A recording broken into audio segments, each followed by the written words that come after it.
everybody, and welcome back to my channel. And if you're new here, welcome. My name is b.eeana and I'm a second-year medical student at a DO school. So I know it's been like 3 weeks since I last posted my video, and I feel like I say that every single time I post a video now, but guys, school is stressful, okay? And I don't get paid to do this. Recording vlogs and editing them takes a long time. So if there are some weeks where I just don't have the energy to vlog or don't have the time to edit one, I'm just not going to. I feel really bad about it because I know some of you guys really look forward to my vlogs, which is that means the world to me. But sometimes it's just really hard, okay? So I'm not trying to make excuses, even though I totally know that I am. Oh, I would like to quickly address something in my last vlog. I'm gonna say it here and then I'm not gonna say it again. So in my last couple vlogs, I talked about burnout and mental health and why it's really important to take care of yourself and make time to continue doing things that you enjoy. Otherwise, you're gonna have a really hard time navigating the rest of your way through medicine. Most of you were so understanding and you were so grateful that I was honest about how I was feeling. You know, most of you just like received what I said really well. And then there were a couple of you, I'm sure you didn't mean any harm based on that video. And I feel like maybe you didn't even watch the video and maybe that's why you said it. But a couple people said it seems like I wasn't passionate about medicine. I didn't enjoy it. It seems like I couldn't handle the rigors and the demand of medicine. So maybe this just isn't the right route for me. And even though I know that's probably coming from a place of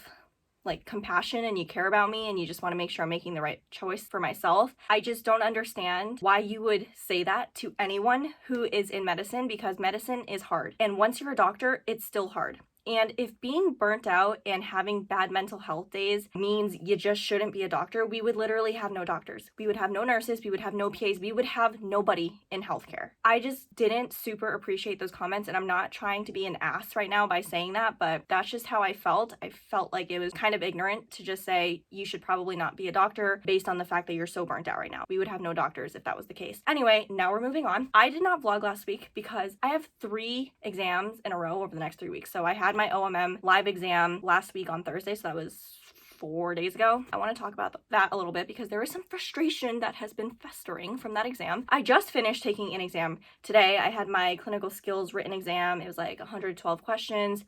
Totally fair exam. I definitely feel like it's very possible that I aced it, but I don't want to get my hopes up. So I'm just going to say I totally know I passed. I will be bummed if I didn't ace it, but at the end of the day, I don't think this exam grade will affect my final grade in the semester very much regardless. So I'm just going to try to not beat myself up over it. And the next Monday I have my Pulmonology Final, which I'm a little bit nervous about, not gonna lie, but I was also nervous about heme and cardio, and those turned out perfectly fine. So hopefully Pulm will also turn out perfectly fine. I had my Omm Live Exam last Thursday and it went great. I feel like the way I performed last week was the same exact way I performed a couple months ago when I had my first Omm Live Exam. I did great both times. Like my diagnoses were good, my treatments were good, everything was great, okay? But I feel like my grade this time around was not as good as my grade the first time around, and it had nothing to do with my performance, and it was simply just because of the attending physician that was grading me. And this attending physician is great, okay? He's really great. He's super nice. He gave a lot of constructive criticism, but I just was upset that his interpretation of what an A is was not consistent with the interpretation of what an A should be based on my last attending physician. So both times I got my diagnoses correct,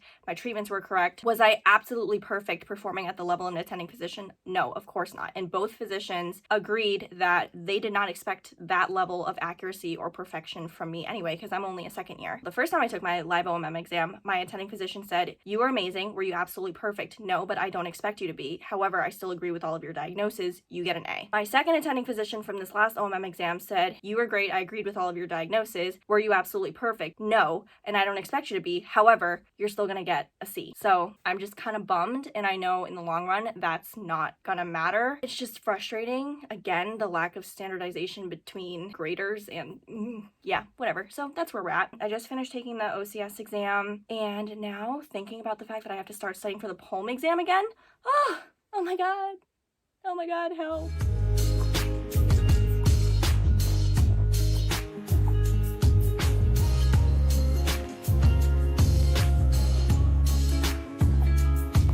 Guys, the scores for my clinical skills written exam just got released. I got an A on it. I only got 9 questions wrong out of 112. Wow.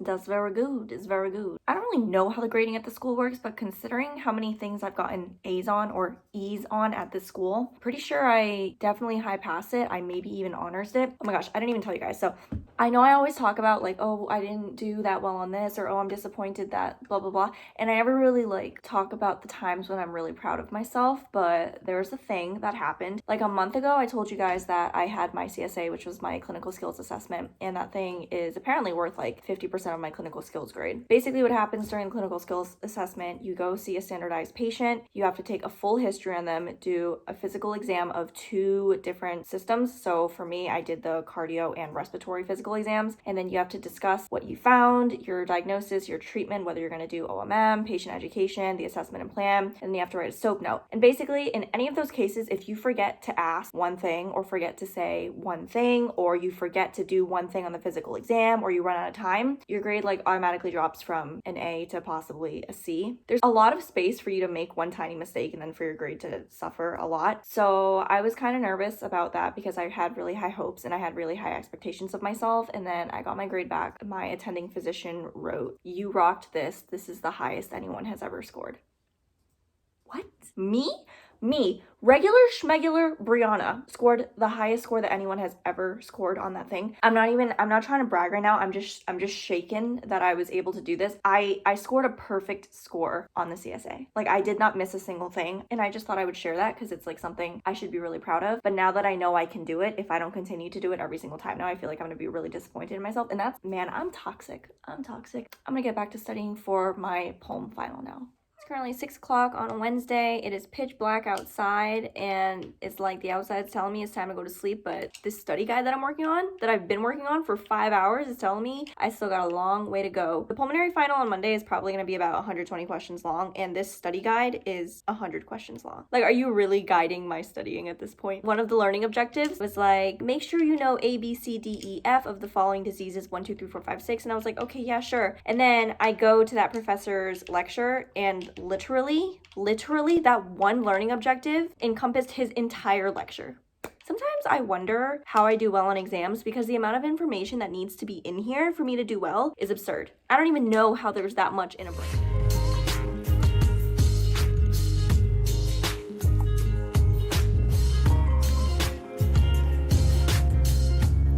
Alright guys, so 15 hours later, I am finally done with the study guide. Look at how neat and beautiful it looks. It's 17 pages long. I tried to keep everything as concise and to the point as possible because I don't think that in cases like this, more information is better, because then it's just going to be harder for you to remember everything and get the most high yield points. So I tried to keep this concise and to the point so that there would be less stuff for me to try to memorize, and I just have the most important things here. At least I hope that's the case. So I personally feel like my study guide looks really nice. I put a lot of effort into that thing, and now for the next few days I just have to work on making sure I know everything that I wrote in there.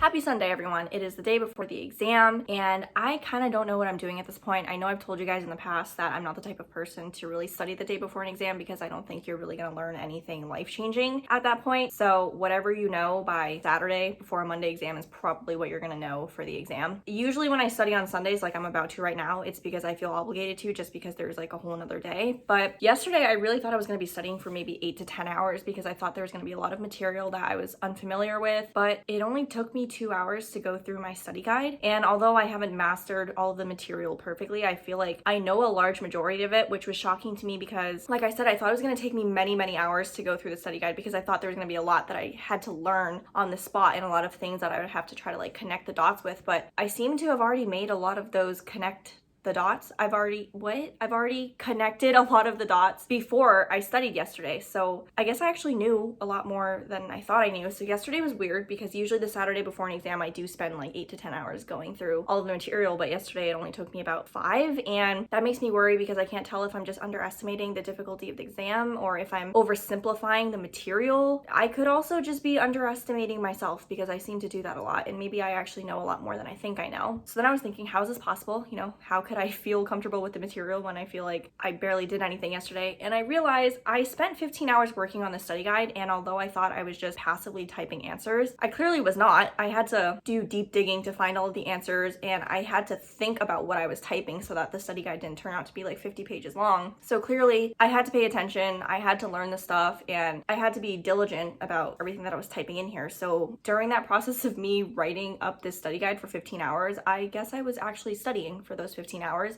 And then in addition to the past week, I had been reviewing pulmonary material for like 3 additional weeks. So I guess I had been studying every day for the past several weeks. So maybe that's why the weekend before the exam, I actually feel prepared, because I've been studying every single day, so I'm not trying to cram at the last minute. And I feel like that's the way you're supposed to study when you're in medical school anyway, so I don't know why it's so shocking to me that I feel comfortable with this material, but that's where I'm at. I'm gonna go through the study guide one more time because I'm a psycho and I feel like I just have to, but hopefully the exam tomorrow turns out fine. It probably will. I know I'm gonna pass it for sure. I just want to score high because I'm like right on the cusp of getting high pass or honors, and it would be nice to just not get a regular schmegular pass, which is like crazy to me because I thought this school was truly pass fail, but it's not. It's literally like a graded school. 90 above is honors, which is A.